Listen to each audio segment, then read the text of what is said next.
झूठे भविष्यवक्ताओं से सावधान। अगर सच्चे भविष्यवक्ता हैं दुनिया में तो झूठे भविष्यवक्ता भी हैं। अब हम उनको पहचानेंगे कैसे? लिखा है, अंतर में फाड़ने वाले भेड़िए हैं। भेड़िया जो खाता है उसे कहते हैं मांस, और भेड़े जो खाती हैं उसे कहते हैं घास, वो भी हरी घास।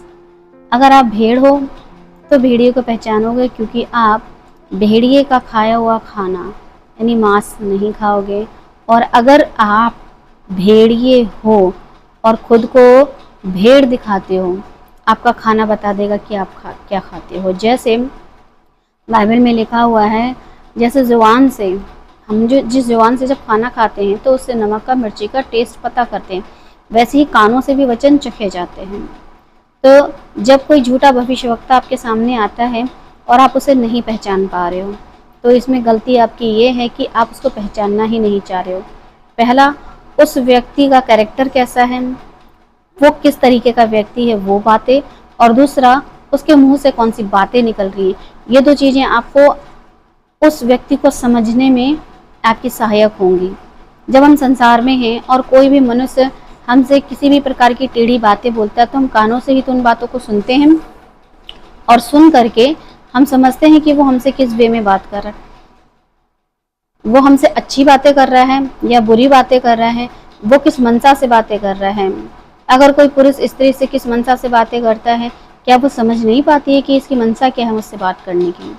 तो जब, और दूसरा, जब हम चर्चों में जाकर के देखते हैं तो बहुत से ऐसे पास्टर हैं जो नशे की लत में फंसे हुए हैं, और बहुत से पास्टर तरह तरह के व्यभिचार में फंसे हुए हैं, लालच में फंसे हुए हैं। उसके बावजूद भी वहाँ की जो कलीसिया है कभी भी ऐसे पास्टरों को ये नहीं कहती है कि आप अपने आप को सुधारिए। आपको अपने आप को सुधारने की ज़रूरत है, क्योंकि आप जो हैं, जो आपके अंदर गलत हरकत पाई जा रही है, उसके चलते आप पुलपिट पे परमेश्वर की बातों को, वचनों को कैसे शेयर कर सकते हैं। लेकिन ऐसा कोई भी व्यक्ति नहीं कहता है। एक एक मनुष्य जो चर्च में जाता है, चर्च का मेंबर है, अगर उसका पास्टर पियक्कड़ है तो वो चुपचाप रहते हैं और चुपचाप जाते हैं और चुपचाप आते हैं और कहते नहीं, हमें परमेश्वर के अभिषिक्त के खिलाफ बात नहीं करनी है। फिर उनका पास्टर किसी भी प्रकार की लड़कीबाजी के चक्कर में होता तो भी बहुत से जो लोग होते हैं चुपचाप रहते हैं, मतलब कुछ भी गलत हो, लेकिन वो पुलपिट पे है, प्रचार कर रहा है, तो वो अभिषिक्त है और हमें उसको कुछ नहीं कहना। तो फिर यीशु मसीह जो कहते हैं झूठे भविष्यवक्ताओं से सावधान, तो यीशु मसीह हमें क्यों सावधान कर रहे हैं? वो जानते हैं कि ये अंतर में फाड़ने वाले भेड़िए और ऐसे ही लालची, व्यभिचारी और नशे के हालत में जब वो खुद का ही जीवन नरक में ले जा रहे हैं, तो आप उनके पीछे चल करके आपको क्या मिलेगा? ऐसों के पीछे आप जा रहे हो, आप सोच रही अभिषिक्त है, वो अभिषिक्त नहीं है, अभिशाप है। वो आपको नरक के आग में खुद तो जा रहा है, ले जा रहा है। अगर वो खुद सही होता तो पहले अपने जीवन से नशा दूर करता। अगर वो खुद सही होता तो अपने जीवन से लड़केबाजी का जो चक्कर है वो उसे दूर करता। अगर वो खुद सही होता तो पैसों का लालच, कितने ही ऐसे चर्चेज हैं, कितनी भी ऐसी कलीसियाएं हैं जिनके पास्टरों ने वहाँ की लाखों ज़मीनों को बेच दिया है। कितने ही ऐसे हैं जिन्होंने पैसे के लालच में आकर के कितनी ही ज़मीनें बेच दी हैं, जो कि शॉपिंग कॉम्प्लेक्स या तरह तरह की चीज़ें बन के तैयार हो गई, और जो चर्च के जो चारों तरफ की जो ज़मीनें हुआ करती थी वो सुकड़ के थोड़ी सी जगह बन गई है। तो क्या ये लालची नहीं थे? अगर उनके खिलाफ पहले ही आवाज़ उठाई होती तो फिर मसीहत जो बहुत स्लो चल रही है वो बहुत फास्ट होती। तब भी लोग चुप थे, आज भी लोग चुप हैं। क्या हमारे चुप रहने से परमेश्वर प्रसन्न होते हैं? जब उन्होंने हमें सावधान किया था तो हमको क्या इसके खिलाफ आवाज़ नहीं उठानी चाहिए? सो हमको समझना होगा कि फाड़ने वाले भेड़ियों से भेड़े ही बचाएंगे, क्योंकि फाड़ने वाले भेड़िए जो हैं वो भेड़ों में से ही निकलते हैं, तब जाकर के वो झूठे भविष्यवक्ता बनते, क्योंकि हम उन्हें अभिषिक्त के नाम पर वो लूट रहे हैं और हम लूट रहे हैं, और जो चुपचाप बैठे हैं, एक दिन परमेश्वर उनसे हिसाब लेगा कि जब तुमने उनके कैरेक्टर को देखा, उनकी हरकतों को देखा।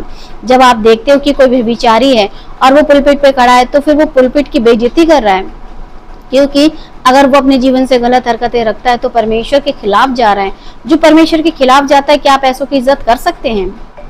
जब परमेश्वर के खिलाफ जाने वाले की परमेश्वर ही इज्जत नहीं कर रहे हैं, तो वो अगर किसी पुलपिट पे खड़ा है तो क्या आप उसकी इज्जत करेंगे?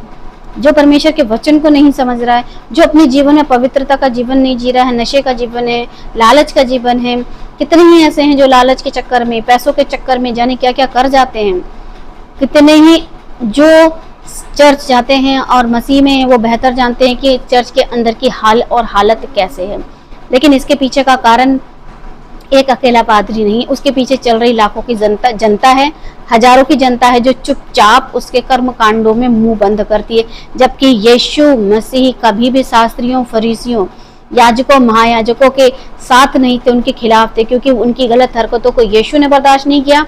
और अगर आप यीशु के चेले हैं तो आप भी इन बातों को बर्दाश्त नहीं करेंगे, उनके खिलाफ खड़े होंगे, उनके, क्योंकि आप उनके खिलाफ नहीं है, उनकी बातों और उनकी हरकतों के खिलाफ है, जो कि परमेश्वर के वचन के विपरीत हैं। अगर आप परमेश्वर के वचन के साथ हैं तो ऐसे झूठे भविष्यवक्ताओं से खुद तो सावधान रहेंगे और बहुतों को सावधान करेंगे। सो परमेश्वर आपको, हमको ये बुद्धि दे कि ऐसे लोगों को अपने कलीसिया से, अपने लोगों से उनको जागरूक करना है, उनको समझाना है, उनको सिखाना है कि ऐसों के चक्कर में ना पड़े। सो इस वचन से आपको बुद्धि मिले।